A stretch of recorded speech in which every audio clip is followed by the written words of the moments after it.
AVS Media Tower, Demo. Papa Hotel, Lima Echo November radio check. Papa Echo November, good afternoon, read you 5. Good afternoon, read you 5 as well, Papa Echo November.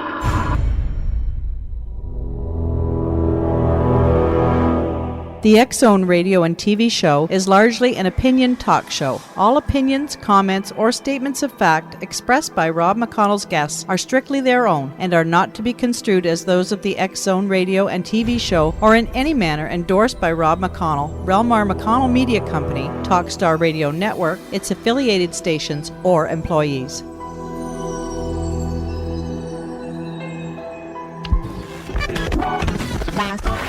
All Hit Radio.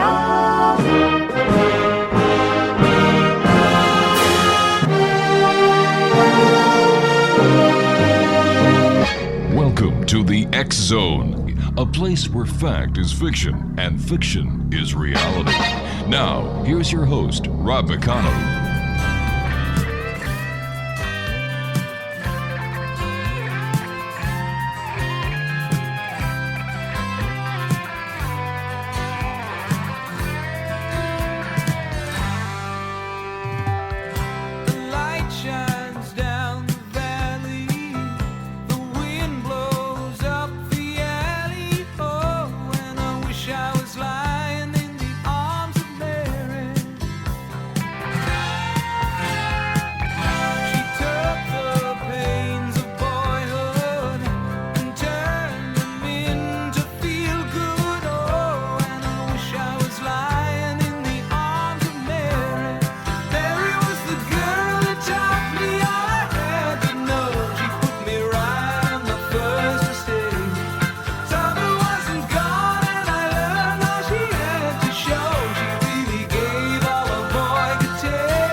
Welcome back, everyone. This is the X Zone. My name is Rob McConnell. We're coming to you from our studios in Hamilton, Ontario, Canada. Worldwide toll-free, 1-800-610-7035. Email xzone@xzoneradiotv.com.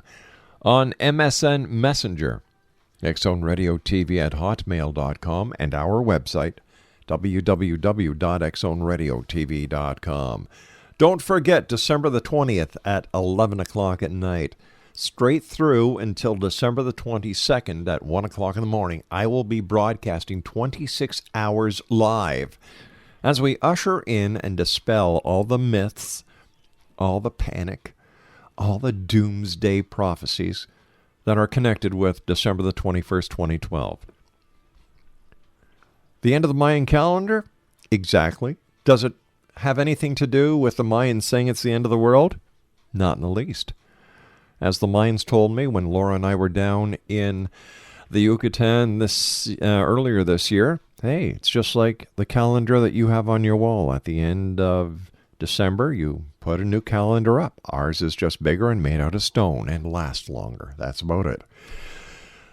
Alrighty, so there you have it. Now, if your local station, radio or TV, is not going to be carrying the show, you can go to www.xzone2012.com. We're going to be broadcasting audio video there, as well as on the Talkstar Radio Network and Starcom Media. They're carrying the show for the entire 26 hours straight. We're talking about angels this hour, amongst other things. My very special guest is a lady that I've had the opportunity of having on the show before. Catherine LANIGAN is her name.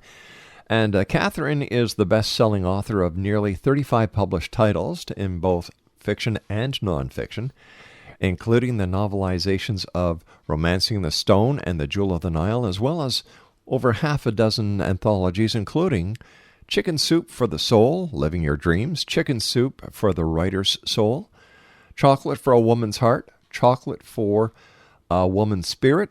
Miss LANIGAN's novels have been translated into over a dozen or 24 languages, including German, French, Italian, Spanish, Russian, Portuguese, Chinese, and Japanese.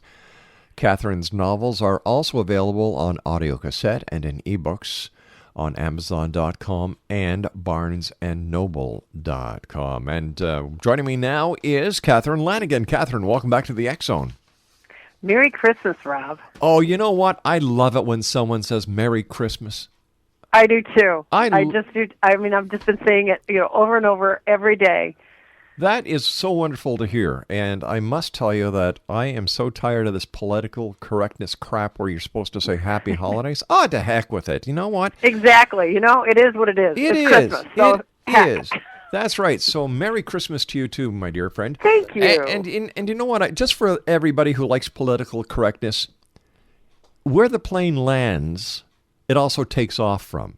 So if you don't want to say Merry Christmas, just get back on the plane and take off. That's the way I look at it. Exactly. Go to another country. Exactly. Yeah. But, it's Christmas. And you know what? They've even started to change Easter up here in Canada where it's not Happy Easter in schools. You can't make Happy Easter designs. It's called the Spring Color Festival now. You're kidding. I'm not. I did not. Oh my God, I had no idea. Yeah, that's terrible. They started that this year, and it's just going crazy, Catherine. Yeah, and I'm glad that you're with me this hour to bring some sensitivity into this world and try to get us back on track because we're going to be. We got to try. Well, if anybody can, you can, my dear. But first of all, I've got to take a commercial break.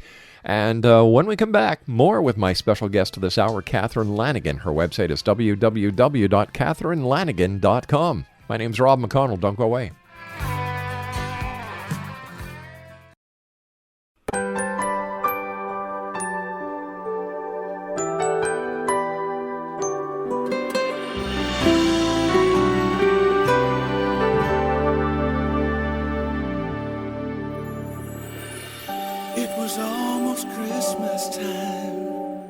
There I stood in another line, trying to buy that last gift or two. Not really in the Christmas mood. Standing right in front of me was a little boy waiting anxiously, pacing round like little boys do. And in his hands he held a pair of shoes. And his clothes were worn and old. He was dirty from head to toe. And when it came his time to pay, I couldn't believe what I heard him say. Sir, I wanna buy these shoes for my mama, please. It's Christmas Eve and these shoes are just her size. Could you hurry, sir? Daddy says there's not much time. You see, she's been sick for quite a while, and I know these shoes will make her smile, and I want her to look beautiful if Mama meets Jesus tonight. And welcome back, everyone. Catherine Lanigan is my special guest. Her website is www.catherinelanigan.com. So I have to ask you this, you and I have talked before, Catherine, but we're talking about your angel books this hour. What prompted you to write angel books? This goes back 20 years, so it's quite a tale, but both my parents were at the Grand Canyon, and this is probably about 1987, maybe 88, and my mother had a heart attack while she was looking at the canyon, and the ambulance came, took her to the hospital there in Flagstaff, and as my father was following the gurney in with my mother on it, he dropped dead just outside the doors of ICU. Oh, my God. And he was dead for 22 minutes. I mean, they could not revive him. They did everything, the injections, the beating on his, they broke all of his ribs, they broke his sternum, his clavicle, the whole thing. He was crushed just trying to get his heart going, again. Well, anyway, long story short, they did revive him. My sister lived here near Chicago. I was in Houston at the time. And we both met in Phoenix. We flew to Phoenix, and then we flew up to Flagstaff. And we got there like at midnight at night. And they let us in, because we had traveled so far. And when I walked in to the room, my father said, "Oh, Kath, I'm so glad you're here because I have to tell you what they told me on the other side." And I said, "The other side of what?" And he said, "The other side, that's what they call it." And I said, "Well, he was absolutely a dyed-in-the-wool Catholic. And so he always referred to death, the place you go to, as heaven. You know, it was never the other side. And I said, the other side? And he says, yes, that's what they call it. He said, now, I met with a being of light. And I said, you mean an angel? And he said, no, not an angel. An angel is those other guys. This was a being of light. That's who you meet first. I said, oh, really? And he said, yes. And he said, this being of light told me that you were going to write a book. And I said, well, since I've already written about 8 or 9 of them, that's not anything new. And he said, oh, no, your writing has to completely change. And I said, what? And he said, they want you to start writing down the stories of people who have experiences just like me, and people who see angels and who see their departed loved ones, or they, you know, all these different things that they see about what happens when you die, or this unseen world, this world that exists between here and there. And I said, really? And he said, yes, you're supposed to be the journalist, the chronicler. And that is what you have to do. You have to start writing these, you know, angel books. And I thought he was out of his mind, but he would not let it go. So I said to him, I said, well, is that why you came back? And he said, well, that's one of the reasons. But the other reason is they told me that I had not learned the lesson of love, and that's why they sent me back. I said, really? And my dad was a brilliant man. He was top of his law class at Notre Dame and Phi Beta Kappa and had a photographic memory and all this stuff, but he was not a demonstrative man about his emotions. And I just thought, isn't that interesting? Because all of us, the whole time we were growing up, you know, the mama did the hugging. Yeah. You know, it wasn't the dad. And after that experience, every time he had a chance, you know, when we would call, he would want to get on the phone. I just wanted to tell you that I love you. Wow. Which he never did before. And then he lived for about 5 years after that. Of course, he died a couple more times and came back and talked about that too, but... My goodness. Seriously. Tell me, how is your book Angel Tales different from other books that are out there? Angel Tales is a compilation of stories that I've gathered from your show and other radio shows like it. They are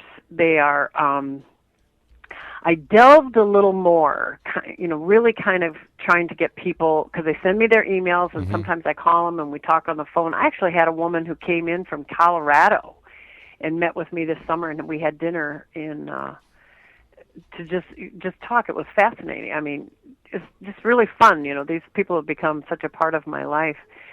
But their stories, I think, are very interesting because as the years have gone on, 90% of my stories come from men. From men? From men. Any idea why? All these years, most of the times I've gotten stories from maybe teenagers and women, mostly women. Now the stories I'm getting are from men. And I don't think it's because all of a sudden men started having these experiences, because that's not the stories they're telling me. What they're finally willing to talk about it, and they're not afraid of being called crazy or a lunatic or anything like that. Well, let me ask you this then, Catherine: are there total similarities between all of the stories you get, or do they vary when it comes to the near-death experience? There are some things that are constants. I even wrote a small book that I hope to get published called The Secrets of the Angels. There are about 9 or 10 things that always seem to hold true and common. There are some things that are a little bit different. Each time I say, you know, I think I've heard it all, and then I find out I really haven't. But there are several things. One is that when the angel or a departed loved one comes in to visit, whether it is in a dream or in the daylight hours or at nighttime, but the person's not asleep, there's absolutely no way that the person that it's happening to ever forgets it. The dream is as real to them as if they were awake going through it. And no matter how many years it's been, I had a 92-year-old woman tell me about a story that she had when she was 5 years old. Oh. And it was as clear to her as if it happened yesterday. The information or the experience always uplifts the person that it happens to. I mean, always. They always feel better. There is always, the third thing is there's always a sense of absolute unconditional love. They're not afraid. Even if they're initially afraid, they instantly feel a sense of peace in addition to the love. And most of the messages have a loving feeling to them, and they have a consequence. There's either something saved their life, improved a relationship that they had, maybe helped them find a job, changed their career. Something changed physically, not just emotionally or spiritually with a person, but something else physically changed where they altered something in their life afterwards. So those things always seem to be a constant. How about the tunnel that we've heard about, the deity that awaits people at the other end, the family members, even the family pets that have passed on? Right. I would say it is unusual for me to hear from someone who said, I did not go through a tunnel. Most of the people I have talked to said, well, it wasn't really a tunnel, but it was a hallway full of light. Mm-hmm. It's that kind of traveling down that you're literally putting space behind you. This world is in one space and that world is in another space, whether it's through a tunnel or a hallway or one lady said it was just a spinning. She felt spinning, and then there was all this light. I would say 75% of the people always said that they saw a family member, someone who had departed. I had one guy who said he didn't meet any family members initially, but because he just showed up in this place, which was the Crystal City. Now, I have constants about the Crystal City. That's why I have a section in the book that's just about the Crystal City or the Crystal Kingdom, however you want to call it.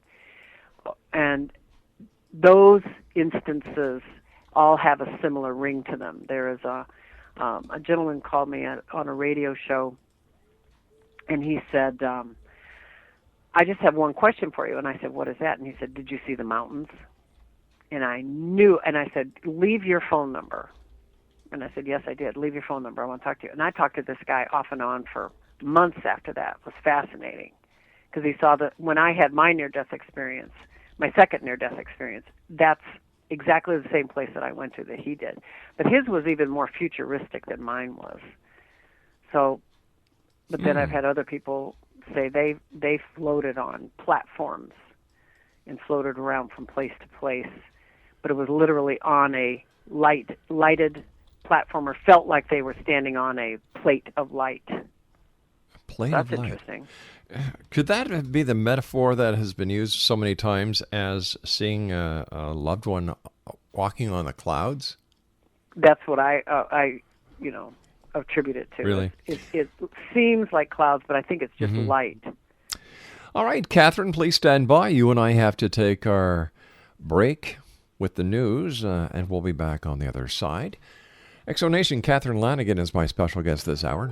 www.catherinelanigan.com. Now, Catherine would like you, the members of the Exonation, to contact her if you have any angel stories. Here's her email address. cdlanigan, that's cdlanigan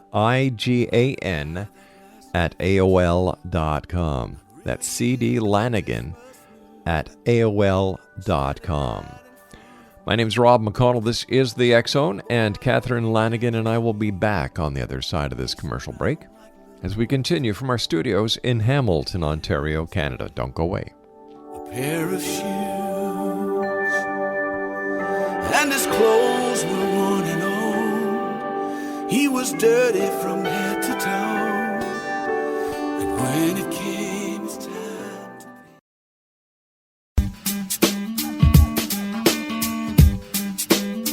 to You're listening to the X-Zone Radio Show, live and around the world on the Talkstar Radio Network. X-Zone Broadcast Network, UK High Definition Radio, Euro High Definition Radio, and Star Cable. Our toll-free telephone number worldwide is 1-800-610-7035. Our email address, xzone@xzoneradiotv.com. On MSN Messenger, xzoneradiotv@hotmail.com. And our website, www.xzoneradiotv.com. I believe it's meant to be, darling. I watch you. All down the holly, we're heading home so we can start to celebrate. Fill up the stockings, we may be rushing things, but we can hardly wait now. For we need a little Christmas right this very minute. Candles in the window, carols at the spinet. Yes, we need a little Christmas right this very minute. It hasn't snowed a single flurry. Fozzie, we're all in a hurry. All out the holly, turn on the brightest string of lights we've ever seen. Slice up the fruitcake, it's time we hung some tinsel on that evergreen bough. For we need a little music, need a little laughter, need a little singing, ringing through the rafter, and we need a little snappy, happy ever after. We need a little Christmas now.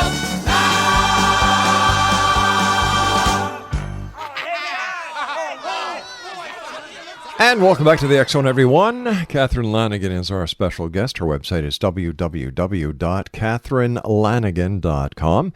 And she would like you, the members of the X-Zone Nation, or if you know someone who's had an angel story, if you would share it with her. Her email address is cdlanigan@aol.com. That's cdlanigan@aol.com. Catherine, when talking to people about their angelic experiences, their near-death experiences, does it depend on the person's religious philosophies how the stories differ? You know, I don't know, and that's interesting because I was just thinking about it. It doesn't matter. From what I have researched over 20 years, whether you have a religious upbringing or not. I have a story in Angel Tales about a woman who had no religious upbringing at all, none. They never went to church. It was just never mentioned. She didn't even know she was missing anything. It was just not part of her life and her world. Till she was 30 years old, and she was in her apartment and reading a book, and she got up to close the blind, and she was visited by two angels and the Mother Mary, the Mother of Christ. And she said, I didn't even know what they were. They told me who they were, and she had always been in communications and radio. She'd been, worked on the radio. She was an announcer. She had a beautiful singing voice, and she started singing this song, and it was just this beautiful, beautiful song, like that a mother would sing to a child. And so she called it Mary's Lullaby. And she never forgot the words. Well, to make her very long story short, and I don't want to give away the whole thing, she was visited several more times until things just worked into this beautiful synchronicity, or I call it, angelic timetable, that she got the CD produced, and it was attached to a friend's book that was also about visitations from Mother Mary. But this was a person who had absolutely no idea. She was like, "Who are you?" And she said, "Well, I'm Mother Mary." And she, "Mother Mary of what?" She just didn't pay any attention. I've had other stories of people, especially when they're dying, who have had no religious affiliation. My favorite story is from a friend of mine who's a hospice doctor, and he said that he had this Orthodox Jewish lady who was about 2 weeks from her death. I mean, she did die because he was hospice, so he didn't get them until they were on their way out. Right. You know? Yeah. And he came in her room and she said, "Could you just step a little to the side, doctor?" And he said, "What are you talking about?" And she said, "Well, because I don't want you to get in the way." And he said, "In the way of what?" And she said, "Well, Jesus is at the foot of my bed." And he said, "What do you mean?" She said, "Well, he said his name is Jesus." And he said, and he knew her whole family, the husband and their children, everything. Her children were irate that she was hysterical like this. They kept saying she was hysterical, hallucinating and everything. And she said, "I'm telling you that he is at my feet, and he's telling me, what it's going to be like when I die, and that he's going to be there for me." And the doctor said, "Well, what is he doing at the foot of the bed?" And she said, "Well, he's washing my feet for my entry into heaven." Mm-hmm. So it's very interesting, I think, when you have things that cross over from one religion to another. Exactly. There's no exposure. And, I hear stories that I'm just like, wow, not prepared. What about the stories that you hear from children about angels? Those are the best. Yeah, those are the best. Because what I do like is when you start asking, if you have to be very careful when you start asking a 2-year-old and a 3-year-old questions. And just recently, I have a little 3-year-old niece, and I told you earlier, my mother passed away a year ago. When we went, let's see, they were here for Thanksgiving, I guess it was, and she has just now started really talking, so she hasn't really talked very much. And she said, and I'm Aunt Kath, so I'm the old aunt, but even their grandmother is dead. My sister had passed away 3 years ago, so this little girl never knew her grandmother, my sister Nancy. She's only known me in that age bracket, and then my mother, who's older. She said, Grandma Dot, that's my mother. Grandma Dot's my real grandma. And I said, "Really?" And she said, "Yes, but she got sick and she had to go to heaven. But it's okay. I talk to her all the time." Wow, that's amazing. And that was 3 weeks ago, And one time when my granddaughter was about 3 years old, I was living in Houston at the time, and we had a thing where once a month she would come and would spend the weekend with me, so we would have our grandma time. Mm-hmm. And we woke up about 3 o'clock in the morning. She had to go to the bathroom, and so I took her into the bathroom, came back, and laid down, and she said, "Grandma, do you remember when we used to live in the big city?" And I said, "What big city?" And she said, "The big city when we wore big hats and we rode in the long cars." And I looked at her and I thought, she's talking about a touring car. We're talking 1912 here with those great big hats that women would wear. And she said, "I loved you so much when we lived in the big city, and we had so much fun." And how old is she? 3. Wow. Exactly. I know. I mean, not the 3 that's close to 4, but the 3 that was close to 2. Wow, unreal. And I had one of my nephews who's now 27, 28 years old. We were in Chicago at Marshall Fields back when there was a Marshall Fields, and we were looking at. He was about 5 years old, I think, at the time, maybe 4 or 5, something like that. And we were looking at sunglasses, and I was trying on sunglasses and just joking around with him and stuff, putting them on his face. And he said, "Aunt Cass, do you remember when we used to live in the big city?"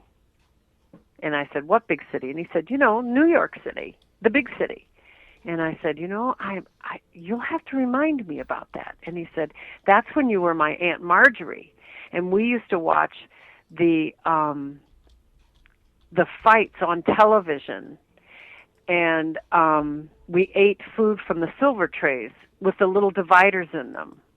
Now, my nephew had never had a TV dinner in his life because my sister, it just never happened. But I looked at, after we had this experience with him, I looked it up. I wanted to know, when were Swanson TV dinners invented?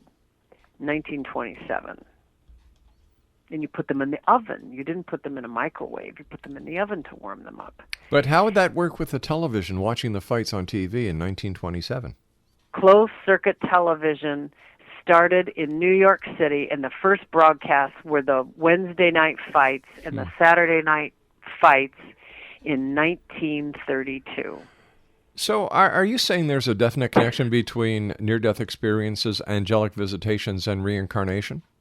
Oh, I do. I think it's all part of this great mystery that we just don't have enough, information about. That's why I want people to send me their stories, because this is what my father told me was my job, was to take all the puzzle pieces and fit them together to form a picture of what it was, what the worlds were, this world, the next world, the in-between worlds, and so that people would not be afraid when they died. That was the major point that I was supposed to. Well, is it not true that people who have had near-death experiences no longer fear death at all? They welcome it?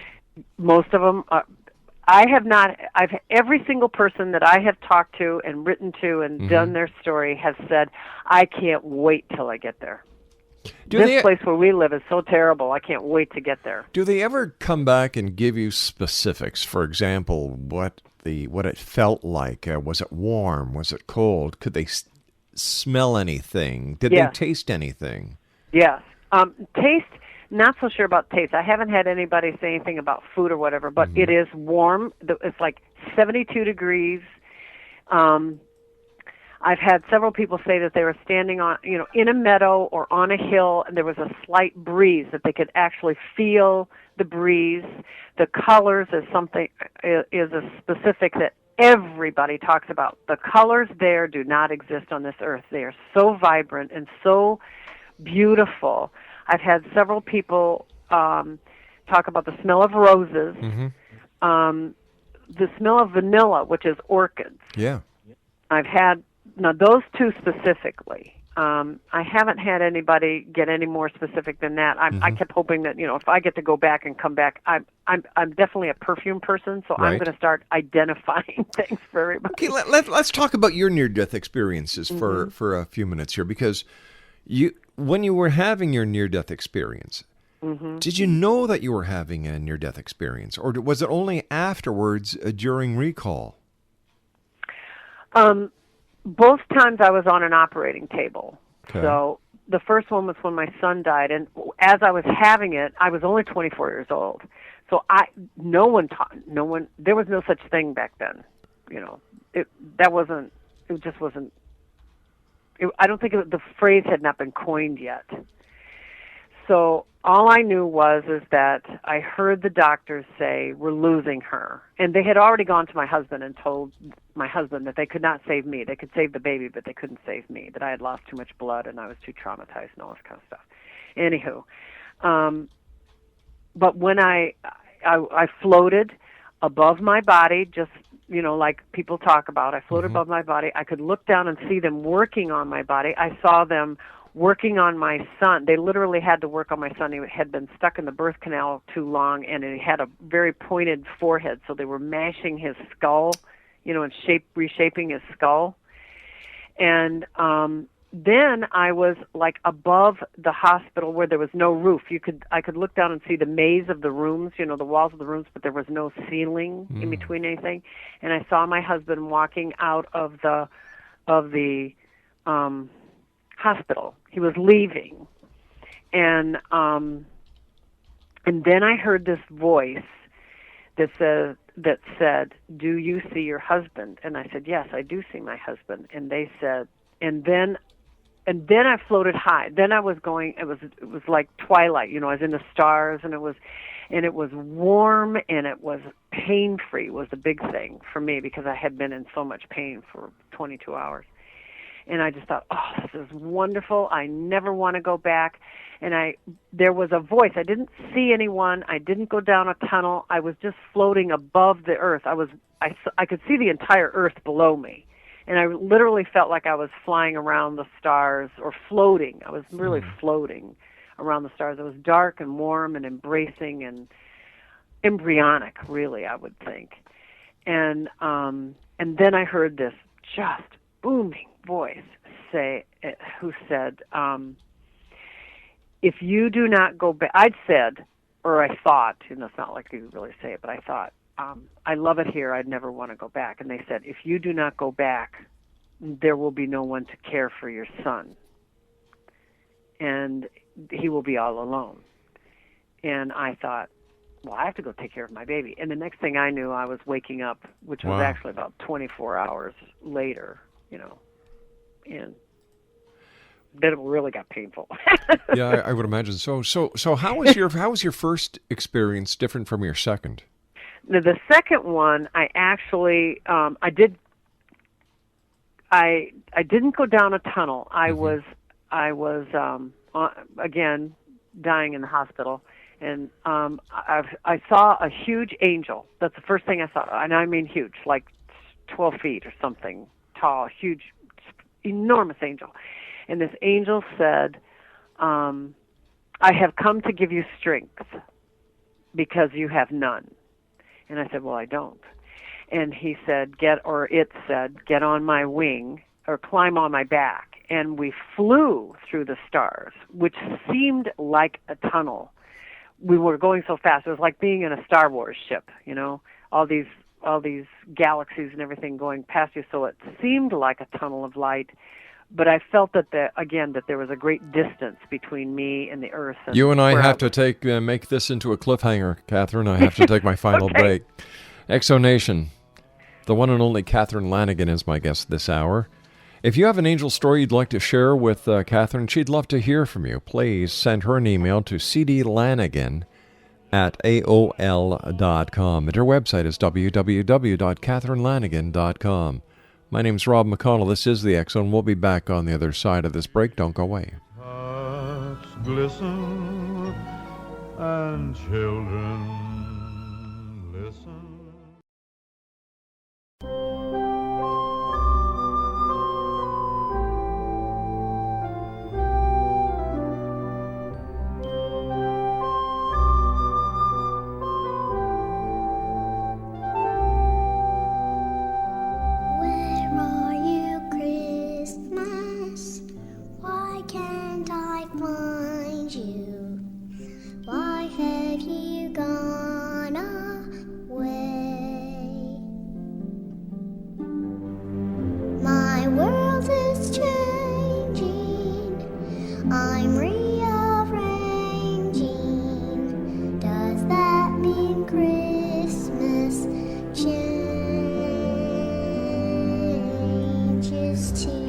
Catherine Lanigan is my guest this hour, X Zone Nation. Her website is www.catherinelanigan.com. And she'd like to hear your angel stories. If you've had an angel story, a near-death experience, or if you know someone who has and they'd like to share their story, Catherine's email is cdlanigan@aol.com. That's cdlanigan@aol.com. All right, quickly, Catherine, we're getting to the end of the show, and I want to hear the rest of the story. You're on the back of this angel flying through the cosmos. Right.